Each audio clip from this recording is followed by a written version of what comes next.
हाँ, आज ज्योति भाभी नहीं आई, वो नहीं आएगी। अच्छा अच्छा। और क्या कहिएगा, बस वो नहीं आएगी। पैसा के लिए आई थी, नहीं है। पवन सिंह से ज्योति सिंह आज भी उतना ही प्यार करती है जितना पहले के दिनों में किया करती थी। अब हम ऐसा क्यों बोल रहे हैं, आप लोग ये वीडियो देखिए।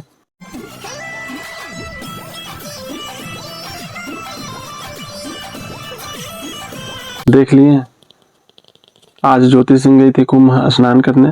संगम में स्नान करते समय पवन सिंह तो उनके साथ नहीं थे, लेकिन उनका एक प्यारा सा तस्वीर था उनके पास, जिसको लेकर के वो स्नान किए। और कुछ लोग कहते हैं कि ये पैसे के लिए सारा कुछ कर रही है।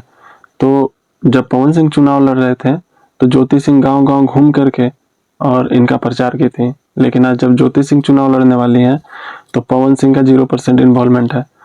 और पवन सिंह के किसी भी पार्टी फंक्शन में उनको नहीं बुलाया जाता है। आखिर क्यों?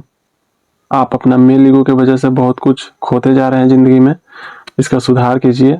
विशेष आपका निजी जीवन में हम कुछ टिप्पणी नहीं करना चाहेंगे, लेकिन इतना जरूर बोलना चाहेंगे कि पैसा, मकान और रुतबा जो है आपका सब धरा का धरा रह जाएगा अगर घर में खुशहाली ना रहेगी। तो हम लोग जितने भी ऑडियंस आपके फैंस हैं, हम लोग यही चाहते हैं कि आप लोग साथ में रहिए और खुश रहिए। फिलहाल आज के लिए बस इतना ही। आपकी तरह मैं भी मायूस हूँ, लेकिन उम्मीद पर दुनिया कायम है। दिल दुखा है लेकिन टूटा तो नहीं है, और उम्मीद का दामन छूटा तो नहीं है।